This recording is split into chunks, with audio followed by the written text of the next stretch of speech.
പിതാവിൻ്റെയും പുത്രൻ്റെയും പരിശുദ്ധാത്മാവിൻ്റെയും നാമത്തിൽ ആമേൻ. ഈശോയിൽ ഏറ്റവും സ്നേഹമുള്ള സഹോദരങ്ങളെ, യോഹന്നാൻ്റെ സുവിശേഷ പഠനത്തിലേക്ക് നമുക്ക് ഒരിക്കൽ കൂടി സന്തോഷത്തോടെയും പ്രാർത്ഥനയോടെയും പ്രവേശിക്കാം. കർത്താവിൻ്റെ വലിയ അനുഗ്രഹം നമ്മുടെ ജീവിതത്തിൽ ഉടനീളം ഉണ്ടാകുന്നതിന് ഈ വചന പഠനം നമ്മളെ സഹായിക്കും. നമ്മൾ യോഹന്നാൻ്റെ സുവിശേഷത്തിൻ്റെ 3-ാം അധ്യായത്തിൻ്റെ 30 വരെയുള്ള തിരുവചനങ്ങളാണ് കഴിഞ്ഞ എപ്പിസോഡിൽ കണ്ടത്. തുടർന്നുള്ള വചനങ്ങൾ നമുക്ക് ഗ്രഹിക്കുന്നതിന് സ്വർഗത്തിൻ്റെ സഹായം തേടാം. മാലാഖമാരുടെയും വിശുദ്ധരുടെയും പ്രത്യേകിച്ച് പരിശുദ്ധ കന്യകാമാതാവിൻ്റെയും മധ്യസ്ഥവും പ്രാർത്ഥനയും സാന്നിധ്യവും ഈ വചന പഠനത്തിൽ നമ്മെ സഹായിക്കുന്നതിന് ആഗ്രഹിക്കുകയും പ്രാർത്ഥിക്കുകയും ചെയ്യാം. നമുക്ക് ഒരുമിച്ച് പ്രാർത്ഥിക്കാം. നന്മ നിറഞ്ഞ മറിയമേ സ്വസ്തി, കർത്താവ് അങ്ങയുടെ കൂടെ സ്ത്രീകളിൽ അങ്ങ് അനുഗ്രഹിക്കപ്പെട്ടവളാവുന്നു. അങ്ങയുടെ ഉദരഫലമായ നമ്മുടെ കർത്താവ് ഈശോ മിശിഹാ വാഴ്ത്തപ്പെട്ടവനാവുന്നു. പരിശുദ്ധ മറിയമേ തമ്പുരാൻ്റെ അമ്മേ, പാപികളായ ഞങ്ങൾക്ക് വേണ്ടി ഇപ്പോഴും എപ്പോഴും ഞങ്ങളുടെ മരണസമയത്തും തമ്പുരാനോട് അപേക്ഷിച്ചു വരണമേ. പിതാവിനും പുത്രനും പരിശുദ്ധാത്മാവിനും സ്തുതി, ആദ്യം മുതൽ എന്നേക്കും ആമേൻ. ഒത്തിരി സന്തോഷത്തോടെ നമുക്ക് ഇന്ന് വചന പഠനത്തിലേക്ക് പ്രവേശിക്കാം. യോഹന്നാൻ്റെ സുവിശേഷത്തിൻ്റെ 3-ാം അധ്യായത്തിൻ്റെ 30-ാമത്തെ വാക്യമാണ്.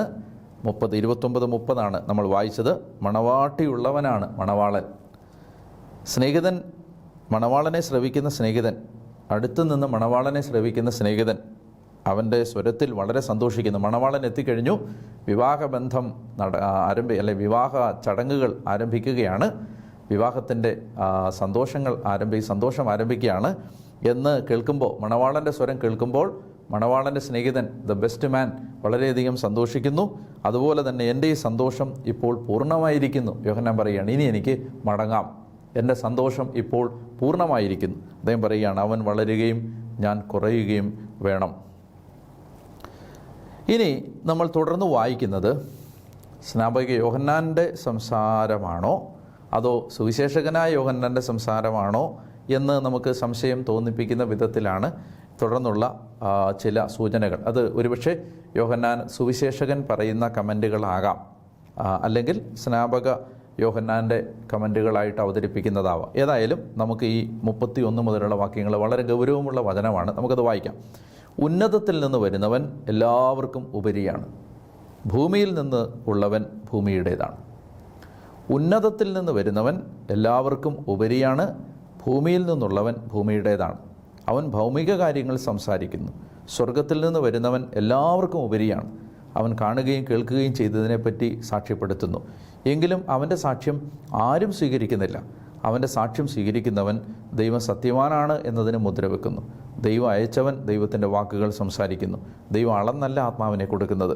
പിതാവ് പുത്രനെ സ്നേഹിക്കുന്നു, എല്ലാം അവൻ്റെ കൈകളിൽ ഏൽപ്പിക്കുകയും ചെയ്തിരിക്കുന്നു. പുത്രനിൽ വിശ്വസിക്കുന്നവന് നിത്യജീവൻ ലഭിക്കുന്നു. എന്നാൽ പുത്രനെ അനുസരിക്കാത്തവൻ ജീവൻ ദർശിക്കുകയില്ല, ദൈവകോപം അവൻ്റെ മേൽ ഉണ്ട്. ഈ ഒരു 5-6 വാക്യങ്ങൾ വളരെ വളരെ വളരെ മർമ്മപ്രധാനമായ ചില ആശയങ്ങളാണ് നമ്മുടെ മനസ്സിലേക്ക് കൊണ്ടുവരാനായി സുവിശേഷകൻ നമുക്ക് തരുന്നത്. അതായത് ഇവിടെ നാം കാണുന്ന ഒന്നാമത്തെ ഇതുമായി ഈ 5-6 വാക്യങ്ങളെ നാം കാണേണ്ട ഒന്നാമത്തെ ഒരു ആശയം, അല്ലെങ്കിൽ അതിൽ നിന്ന് മനസ്സിലാക്കേണ്ട ഒരു പ്രധാനപ്പെട്ട ആശയം, സ്നാപക യോഹന്നാനും അല്ലെങ്കിൽ ലോകത്ത് ദൈവ സന്ദേശവുമായി വന്ന ഏത് മനുഷ്യനെക്കാളും ഉന്നതനാണ് ദൈവപുത്രനായ യേശു. ഇത് സുവിശേഷകൻ ഇവിടെ വെളിപ്പെടുത്തുകയാണ്. യേശുവിൻ്റെ മേൽക്കോയ്മ, മേൽക്കൈ, യേശുവിൻ്റെ ഉപരിസ്ഥിതി, ഇതാണ് ഈ ഭാഗം വിശദീകരിക്കുന്ന ഏറ്റവും പ്രധാനപ്പെട്ട കാര്യം. അതാണ് ഭൂമിയിൽ നിന്നുള്ളവൻ സ്വർഗത്തിൽ നിന്നുള്ളവൻ എന്ന തരംതിരിവ് ഇവിടെ വെളിപ്പെടുത്തുന്നതിൻ്റെ കാരണം. ഇവിടെ സ്നാപയോഹന്നാൻ്റെ എല്ലാ മഹത്വവും, സ്നാപയോഹന്നാൻ്റെ എല്ലാ വലിപ്പവും, സ്നാപയോഹന്നാൻ്റെ എല്ലാ വിശ്വസ്തതയും, സ്നാപയോഹന്നാനിലുണ്ടായിരുന്ന എല്ലാ പുണ്യവും, സ്നാപയോഹന്നാൻ എന്ന പ്രവാചകൻ സ്ത്രീകളിൽ നിന്ന് ജനിച്ചവരിൽ ഏറ്റവും വലിയവനാണ് എന്ന യേശുവിൻ്റെ അവദാനവും അത് തരുന്ന മഹത്വവും എല്ലാം വെച്ചുകൊണ്ട് തന്നെ ഇവിടെ പറയുകയാണ്, പക്ഷേ സ്നാപയോഹന്നാൻ ഭൂമിയിൽ നിന്നുള്ളവനാണ്, സ്വർഗത്തിൻ്റെ നിയോഗം സ്വീകരിച്ചവനാണ്, ഉന്നതനായ പ്രവാചകനാണ്, പഴയ നിയമ പരമ്പരകളിലെ പ്രവാചക പരമ്പരയുടെ അവസാനത്തെ കണ്ണിയാണ്. ഈശോയുടെ തന്നെ വാക്കുകളിൽ പറഞ്ഞാൽ, സ്ത്രീകളിൽ നിന്ന് ജനിച്ചവരിൽ ഇവനേക്കാൾ വലിയവനില്ല. ഇതെല്ലാം സത്യമായിരിക്കെ തന്നെ സ്നാപക യോഹന്നാൻ ഈ ഭൂമിയിൽ നിന്ന് ഒരു ദൈവനിയോഗം കിട്ടി വന്ന ഒരാളാണ്. എന്നാൽ യേശു അങ്ങനെയല്ല. ഞാൻ സ്വർഗത്തിൽ നിന്ന് ഇറങ്ങി വന്നത് എൻ്റെ പിതാവിൻ്റെ ഇഷ്ടം പൂർത്തിയാക്കാനാണ്. സ്വർഗത്തിൽ നിന്ന് വന്ന്. ഇതാണ് ലോകത്തുള്ള എല്ലാ മത നേതാക്കന്മാരും, ലോകത്തുള്ള എല്ലാ പ്രവാചകന്മാരും, ലോകത്തുള്ള സകല ദൈവ മനുഷ്യരും, ലോകത്തുള്ള എല്ലാ ആത്മീയ പ്രസ്ഥാനങ്ങൾക്ക് തുടക്കമിട്ടവരും യേശുവും തമ്മിലുള്ള അടിസ്ഥാനപരമായ വ്യത്യാസം. ബാക്കി എല്ലാവരും തന്നെ ഭൂമിയിൽ നിന്നുള്ളവരാണ്, യേശു സ്വർഗത്തിൽ നിന്നുള്ളവനാണ്. അപ്പോൾ മനസ്സിലാക്കേണ്ട ഒരു സംഗതി, ബാക്കിയുള്ള എല്ലാ മത നേതാക്കന്മാരും, ദൈവത്തിൻ്റെ വചനം ഇപ്രകാരം പറയുന്നുണ്ട്, എല്ലാ മുട്ടുകളും അവൻ്റെ മുമ്പിൽ മടങ്ങും, എല്ലാ നാവുകളും അവൻ്റെ നാമത്തെ പ്രകീർത്തിക്കും എന്ന് പറഞ്ഞാൽ യേശു ദൈവമാണ് എന്ന് മുട്ടുകുത്തി ഒടുവിൽ ലോകത്തുള്ള സകല മത നേതാക്കന്മാർക്കും സമ്മതിക്കേണ്ടതായി വരും. ലോകത്തുള്ള സകല ആത്മീയ പ്രസ്ഥാനങ്ങളുടെ തുടക്കക്കാർക്കും സമ്മതിക്കേണ്ടതായി വരും. നമ്മൾ മനസ്സിലാക്കേണ്ടത്, ലോകം ഇന്ന് വലുതായി കാണുന്ന എല്ലാ മനുഷ്യരും ഒരിക്കൽ യേശുവിൻ്റെ മുമ്പിൽ മുട്ടുകൾ മടക്കേണ്ടതായി വരും. അവരെല്ലാവരും യേശുവിന് താഴെയാണ്. അവരിൽ ആരും തന്നെ യേശുവിന് മുകളിലില്ല. അപ്പോൾ അതുകൊണ്ട് ഒരു കാര്യത്തിൽ നല്ല വ്യക്തത വിശ്വാസികൾക്കുണ്ടാവണം. നാം ആരാധിക്കുന്നത് ഒരു മനുഷ്യനെയല്ല, സ്വർഗത്തിൽ നിന്ന് നമ്മെ രക്ഷിക്കാൻ ഇറങ്ങി വന്ന ദൈവപുത്രനായ യേശുവിനെയാണ്, ദൈവം തന്നെയായ ഏകജാതനെയാണ്. അപ്പോൾ അതുകൊണ്ട് നമ്മെ സംബന്ധിച്ചിടത്തോളം യേശുവിൻ്റെ ഈ ഉപരിസ്ഥിതിയും, യേശുവിൻ്റെ ഈ മേൽക്കൈയും മേൽക്കോയ്മയും, യേശുവിൻ്റെ ഈ സുപ്പീരിയോറിറ്റിയും, യേശുവിൻ്റെ ഈ അധികാരത്തിൻ്റെ ഔന്നത്യവും നമ്മെ സംബന്ധിച്ച് നമ്മുടെ ഹൃദയത്തിലോ മനസാക്ഷിയിലോ ബോധ്യങ്ങളിലോ ഒരിക്കലും നാം വില കുറച്ച് കാണാൻ പാടുള്ളതല്ല. യോഹന്നാൻ പറയുകയാണ്, ഉന്നതത്തിൽ നിന്ന് വരുന്നവൻ എല്ലാവർക്കും ഉപരിയാണ്. അതുകൊണ്ടാണ് യേശു എല്ലാവർക്കും ഉപരിയാണ്, എല്ലാ നാമങ്ങൾക്കും ഉപരിയാണ് അവൻ്റെ നാമം. എന്തുകൊണ്ടാണത്? അവൻ സ്വർഗത്തിൽ നിന്ന് വന്ന ദൈവം തന്നെയായ ദൈവത്തിൻ്റെ പുത്രനാണ്. അപ്പോൾ അതുകൊണ്ട് ഉന്നതത്തിൽ നിന്ന് വരുന്നവൻ എല്ലാവർക്കും ഉപരിയാണ്. ഭൂമിയിൽ നിന്നുള്ളവൻ ഭൂമിയുടേതാണ്. അവൻ ഭൗമിക കാര്യങ്ങൾ സംസാരിക്കുന്നു. ഭൂമിയിൽ നിന്ന് വന്നവർ ഭൗമിക കാര്യങ്ങൾ സംസാരിക്കുന്നു. അവർ പറഞ്ഞ ആദർശങ്ങൾ എത്ര ഉന്നതമാണെങ്കിൽ പോലും, എത്ര ഉയർന്ന നിലവാരമുള്ളതാണെങ്കിൽ പോലും, അവർ പറഞ്ഞത് ഭൂമിയെ സംബന്ധിക്കുന്ന കാര്യങ്ങളാണ്. ഈ ലോകത്ത് നമ്മൾ ഇഷ്ടംപോലെ അനേകം മനുഷ്യരാശിക്ക് നന്മ ചെയ്യുന്ന, മനുഷ്യൻ്റെ ജീവിതത്തെ പടുത്തുയർത്തുന്ന, മനുഷ്യൻ്റെ ജീവിതത്തെ സന്തോഷദായകമാക്കുന്ന, മനുഷ്യൻ്റെ ജീവിതത്തെ മനുഷ്യൻ്റെ ജീവിതത്തെ ഭൗതികമായി വളർത്തുന്ന, മനുഷ്യന് നല്ല മോട്ടിവേഷൻ കൊടുക്കുന്ന, മനുഷ്യൻ്റെ നിരാശയിൽ നിന്ന് രക്ഷിക്കുന്ന, മനുഷ്യന് പ്രസാദാത്മകമായ ഒരു ചുറ്റുപാട് ശ്രദ്ധിക്കുന്ന, അവൻ്റെ ശരീരത്തെ നല്ല ഹെൽത്തി വെൽബീയിങ്ങിൻ്റെ പ്രബോധനങ്ങൾ ലഭിക്കുന്ന ഇഷ്ടംപോലെ ആശയങ്ങൾ നൽകുന്ന ഉന്നതരായ മഹാന്മാരായ ആളുകൾ നമ്മുടെ ചുറ്റിനുമുണ്ട്. പക്ഷെ അവരെല്ലാവരും സംസാരിക്കുന്നത് ഭൂമിയുടെ കാര്യമാണ്. ഉന്നതത്തിൽ നിന്ന് വരുന്നവന് മാത്രമാണ് നിത്യതയിലേക്കുള്ള ഒരു കവാടം തുറക്കാനും, നിത്യതയിലേക്കുള്ളൊരു വഴി തുറന്ന്, വാതിൽ തുറന്ന് നമ്മെ അവിടേക്ക് കൂട്ടിക്കൊണ്ടു പോകാനും സാധിക്കുന്നത്. ഇതാണ് യേശുവിൻ്റെ അടിസ്ഥാനപരമായ വ്യത്യാസം. സ്വർഗത്തിൽ നിന്ന് വരുന്നവൻ എല്ലാവർക്കും ഉപരിയാണ്. വാക്യം 31, സ്വർഗത്തിൽ നിന്ന് വരുന്നവൻ എല്ലാവർക്കും ഉപരിയാണ്. ഇനി അവൻ എന്തെങ്കിലും അവൻ്റെ തോന്നലുകൾ പറയുകയല്ല. എവിടെയെങ്കിലും വെച്ച്, ഏതെങ്കിലും ഒരു സ്ഥലത്ത് വെച്ച്, ഏതെങ്കിലും ഒരു ഗുഹയിൽ വെച്ച്, ഒരു കാട്ടിൽ വെച്ച്, ഒരു മലയിൽ വെച്ച് ആരോ എന്തോ പറഞ്ഞു എന്നൊരു തോന്നലുണ്ടായി അവൻ പറയുകയല്ല. മറിച്ച് അവൻ്റെ പ്രത്യേകത, അവൻ്റെ ആധികാരികത, ഒഥൻറ്റിസിറ്റി, അവനിത് പഠിപ്പിക്കാനുള്ള ആധികാരികത, പറഞ്ഞു തരാനുള്ള, വെളിപ്പെടുത്താനുള്ള അവൻ്റെ ആധികാരികത, അവൻ കാണുകയും കേൾക്കുകയും ചെയ്തതിനെപ്പറ്റി സാക്ഷ്യപ്പെടുത്തുന്നു. അവൻ കാണുകയും കേൾക്കുകയും ചെയ്തതിനെപ്പറ്റി ഫസ്റ്റ് ഹാൻഡ് എക്സ്പീരിയൻസ് ആണ് യേശുവിൻ്റേത്. ബാക്കി ലോകത്തുള്ള എല്ലാ പ്രവാചകന്മാരുടെയും എക്സ്പീരിയൻസ് സെക്കൻഡ് ഹാൻഡ് എക്സ്പീരിയൻസ് ആണ്. അവർക്ക് ദൈവം പറഞ്ഞു കൊടുത്തതേ അവർക്കറിയാൻ പറ്റും. എന്നാൽ നേരിട്ട് കണ്ട്, നേരിട്ട് കേട്ട് വെളിപ്പെടുത്തുന്നത് യേശു മാത്രമാണ്. യേശു മാത്രമാണ്. അതുകൊണ്ട് നിങ്ങൾക്ക് 100% പതിരില്ലാതെ, കലർപ്പില്ലാതെ, കളങ്കമില്ലാതെ യേശു പറഞ്ഞ വചനങ്ങളിൽ വിശ്വസിക്കാം. കാരണം യേശു സ്വർഗത്തിൽ നിന്നിറങ്ങി വന്ന ദൈവം തന്നെയായ ദൈവപുത്രനായ ഏകജാതനായ യേശുവാണ്. അപ്പോൾ അതുകൊണ്ട് പറയുകയാണ്, അവൻ കാണുകയും കേൾക്കുകയും ചെയ്തതിനെപ്പറ്റി സാക്ഷ്യപ്പെടുത്തുന്നു. എങ്കിലും അവൻ്റെ സാക്ഷ്യം ആരും സ്വീകരിക്കുന്നില്ല. അവൻ്റെ സാക്ഷ്യം ഇത് സുവിശേഷകൻ്റെ വേദനയാണ്. 2-ാം നൂറ്റാണ്ടിൻ്റെ ആരംഭകാലമൊക്കെ ആകുമ്പോഴേക്കും ഈ സുവിശേഷം യോഹന്നാൻ എഴുതുമ്പോൾ, അല്ലെങ്കിൽ AD 90 ആ കാലങ്ങൾ കഴിയുമ്പോൾ, ഈ സുവിശേഷം എഴുതുന്ന സമയത്ത് യോഹന്നാൻ ഒരു വളരെ മുതിർന്ന, തലമൂത്ത ഒരു അപ്പസ്തോലനാണ്. ഒരുപക്ഷെ അപ്പസ്തോലന്മാരിൽ അവശേഷിക്കുന്ന ഏക വ്യക്തിയാണ്. അദ്ദേഹം തൻ്റെ സഭയുടെ വളർച്ചയിൽ സന്തോഷിക്കുന്ന ഒരാളാണ്. യേശുവിൻ്റെ രാജ്യത്തിൻ്റെ പ്രഘോഷകനാണ്. യേശുവിനെ ലോകം മുഴുവൻ അല്ലെങ്കിൽ തൻ്റെ കൺമുമ്പിലുള്ള എല്ലാ മനുഷ്യരോടും തൻ്റെ ജീവിതം കൊണ്ട് സഹനം കൊണ്ടും പ്രഖ്യാപിക്കുന്ന ഒരാളാണ്. പക്ഷേ ഏത് സുവിശേഷകൻ്റെയും എല്ലാ കാലത്തെയും വേദന യേശുവിനെക്കുറിച്ചുള്ള ഈ പ്രബോധനം എല്ലാവരും സ്വീകരിക്കുന്നില്ല എന്നുള്ളതാണ്. ആ വേദനയാണ് ഇവിടെ അദ്ദേഹത്തിൻ്റെ വാക്കുകളിൽ മുഴങ്ങി കാണുന്നത്. അവൻ കാണുകയും കേൾക്കുകയും ചെയ്തതിനെപ്പറ്റി സാക്ഷ്യപ്പെടുത്തുന്നുവെങ്കിലും അവൻ്റെ സാക്ഷ്യം ആരും സ്വീകരിക്കുന്നില്ല. 33-ാമത്തെ വാക്യം, അവൻ്റെ സാക്ഷ്യം സ്വീകരിക്കുന്നവൻ ദൈവം സത്യവാനാണ് എന്നതിന് മുദ്രവെക്കുന്നു. ഇനി ആരെങ്കിലും യേശുവിനെക്കുറിച്ച് കേൾക്കുമ്പോൾ യേശുവിനെ സ്വീകരിച്ചാൽ അവർക്കൊരു കാര്യം മനസ്സിലാവും, ദൈവം സത്യവാനാണ്. ദൈവത്തിൽ സത്യമുണ്ട്, ഈ ദൈവപുത്രനിലും സത്യമുണ്ട്. നാം വിശ്വസിക്കുന്നത് സത്യമാണ്. ഇത് യേശുവിനെ സ്വീകരിക്കുന്ന ഒരു വ്യക്തിയുടെ ഉള്ളിൽ മാത്രം വെളിപ്പെടുന്ന ഒരു ബോധ്യമാണ്, അതായത് ദൈവത്തിൻ്റെ സത്യം. റോമാലേഖനത്തിൽ പൗലോസ്ലീഹ ഇതിനെ വേറൊരു വാക്യത്തിൽ പറയാം, അവർ ദൈവത്തിൻ്റെ സത്യം ഉപേക്ഷിച്ച് വ്യാജം സ്വീകരിച്ചു. ദൈവത്തിൻ്റെ സത്യം. നിങ്ങൾക്ക് ദൈവത്തിൻ്റെ സത്യം അറിയണമെന്നുണ്ടെങ്കിൽ അതിന് ലോകത്ത് ഏക വഴിയേ ഉള്ളൂ, യേശു വെളിപ്പെടുത്തിയ വഴി. യേശുവിൻ്റെ വാക്കുകൾ, യേശു പറഞ്ഞു തന്ന കാര്യങ്ങൾ, യേശു കാണിച്ചു തന്ന വഴി, യേശുവിലൂടെയുള്ള രക്ഷ. ആകാശത്തിന് കീഴിൽ മനുഷ്യരുടെ ഇടയിൽ രക്ഷയ്ക്ക് വേണ്ടി നൽകപ്പെട്ട ഏക മാർഗം ക്രിസ്തു മാർഗമാണ്. അപ്പോൾ അതുകൊണ്ട് ഇവിടെ പറയുകയാണ്, അവിടെ ദൈവത്തിൻ്റെ സത്യം ഒരാൾ തിരിച്ചറിയുന്നു, ദൈവത്തിലേക്ക് പോകാനുള്ള സത്യം ഒരാൾ തിരിച്ചറിയുന്നു, ദൈവത്തിലേക്കുള്ള ഏക വഴി ഒരാൾ തിരിച്ചറിയുന്നു. ദൈവം സത്യവാനാണെന്നതിന് മുദ്രവെക്കുന്നു. 34-ാമത്തെ വാക്യം, ദൈവം അയച്ചവൻ ദൈവത്തിൻ്റെ വാക്കുകൾ സംസാരിക്കുന്നു.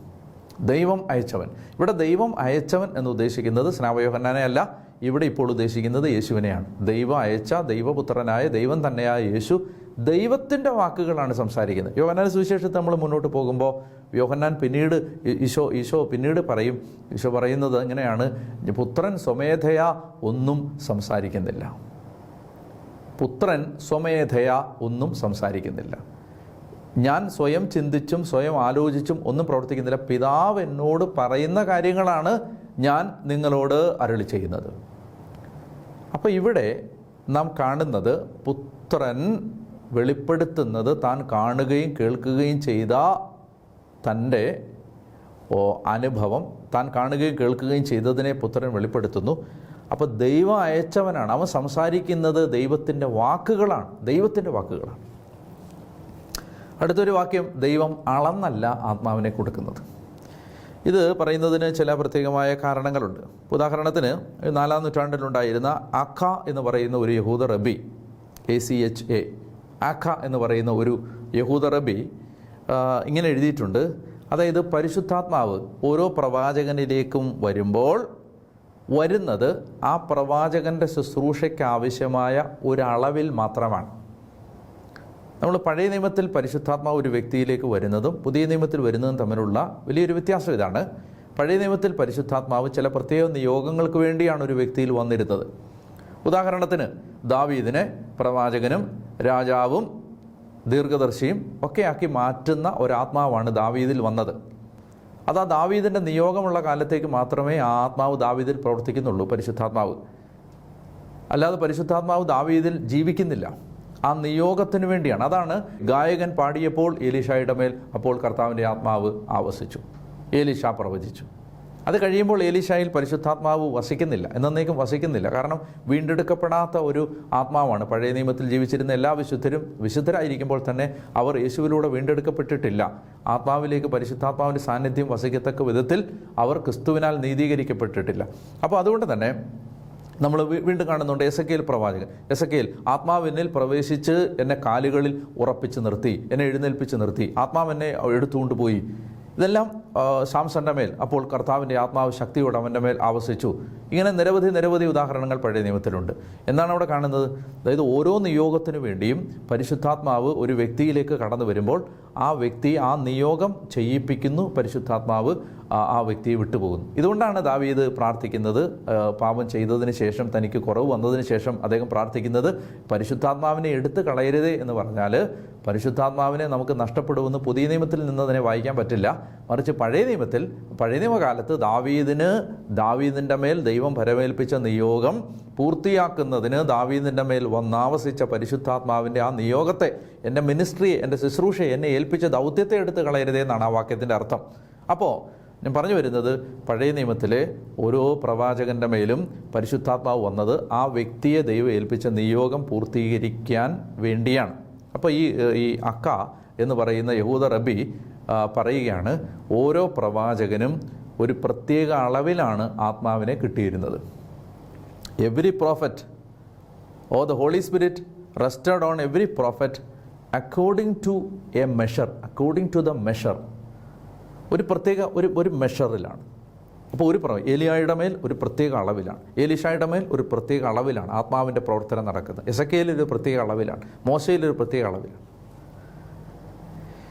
എന്നാൽ ഇവിടെ യോഹന്നാൻ പറയുകയാണ്, ആ കാലം കഴിഞ്ഞു, ആ കാലം കഴിഞ്ഞു.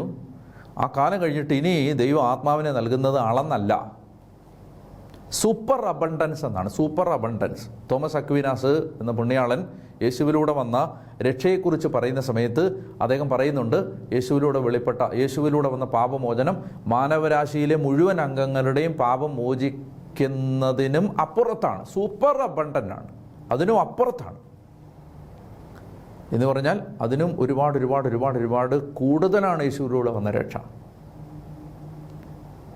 എന്ന് പറഞ്ഞാൽ. പരിശുദ്ധാത്മാവിൻ്റെ അളവ് ഒരു വ്യക്തിക്ക് ദൈവം തരുന്നത് ഒരു പ്രത്യേകമായ ഒരളവിലല്ല, ഏതളവ് വരെയും പരിശുദ്ധാത്മാവിനെ തരാൻ ദൈവം തയ്യാറാണ്, അളന്നല്ല. കാരണം എന്തെന്നറിയാമോ?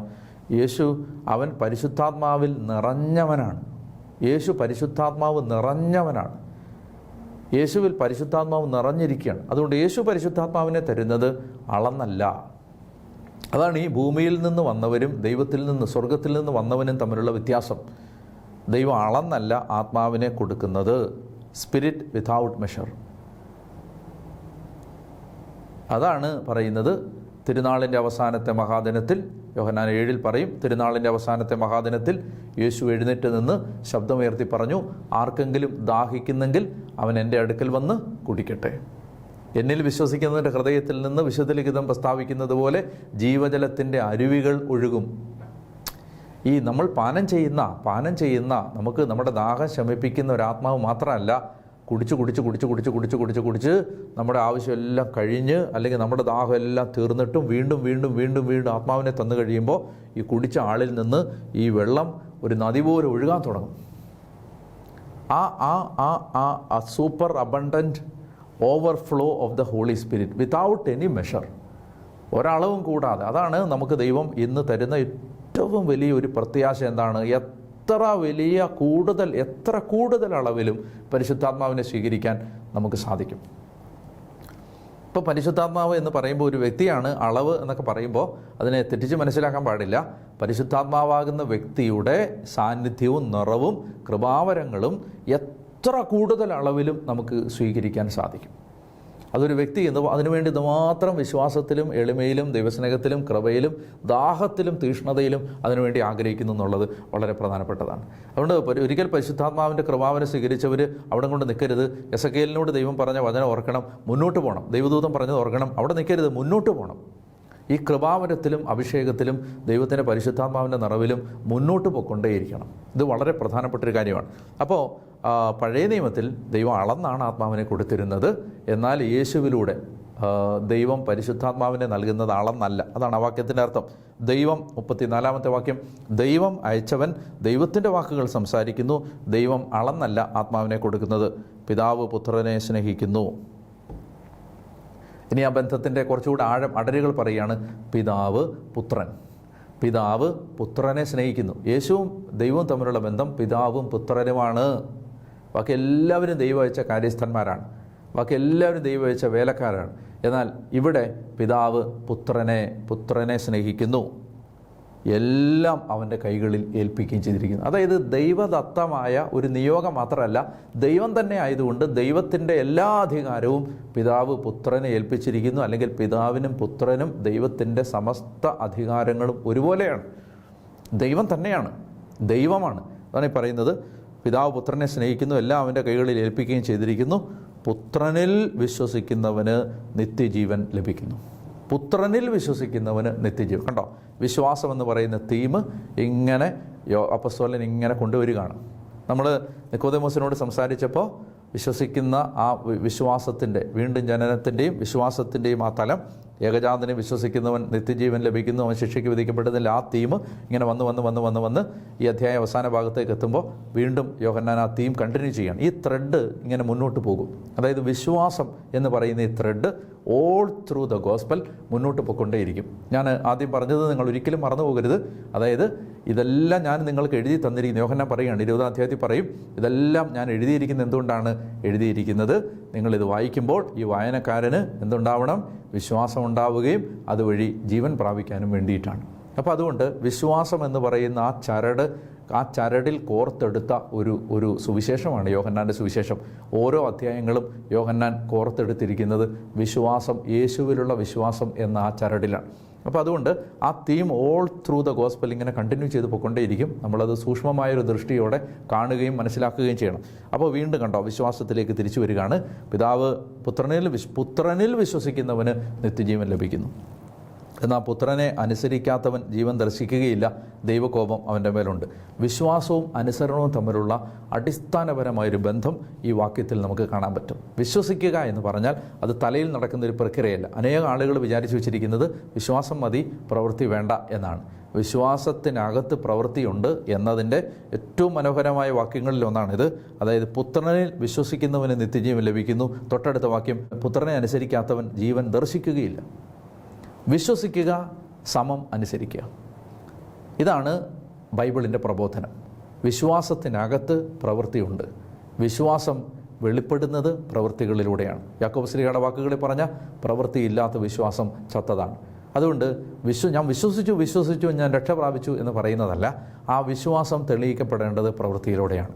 അബ്രഹാം വിശ്വസിച്ചു, അതുകൊണ്ട് അവൻ മകനെ ബലി കൊടുക്കാൻ തയ്യാറായി. അബ്രഹാം വിശ്വസിച്ചു, ഏത് നഗരത്തിലേക്കാണ് പോകേണ്ടതെന്ന് അറിയാതിരുന്നിട്ടും അവൻ ദൈവത്തെ അനുസരിച്ചു. അബ്രഹാം വിശ്വസിച്ചു. മോശ ഈ ലോകത്തിലെ ക്ഷണികമായ പാപത്തിൻ്റെ നൈമിഷിക സുഖങ്ങൾ ആസ്വദിക്കുന്നതിനേക്കാൾ ദൈവജനത്തിൻ്റെ കഷ്ടപ്പാടുകൾ പങ്കുചേരാൻ ഇഷ്ടപ്പെട്ടത് വിശ്വാസം മൂലമാണ്. ആ വിശ്വാസം അവനെ പ്രവൃത്തിയിലേക്ക് എത്തിക്കുകയാണ്. അതുകൊണ്ട് ബൈബിൾ അവതരിപ്പിക്കുന്ന വിശ്വാസം തലയ്ക്കകത്ത് നടക്കുന്ന ഒരു മാനസിക പ്രക്രിയയല്ല, മറിച്ച് ബൈബിൾ അവതരിപ്പിക്കുന്ന വിശ്വാസം പ്രവൃത്തിയിലേക്ക് വെളിപ്പെടുന്ന വിശ്വാസം, അല്ലെങ്കിൽ ഗലാത്യ ലേഖനം പറയുന്നത് പോലെ സ്നേഹത്തിലൂടെ പ്രവർത്തന നിരതമായ വിശ്വാസം. ഇവിടെ ഈ മനോഹരമായ 2 വാക്യങ്ങൾ മറക്കരുത്.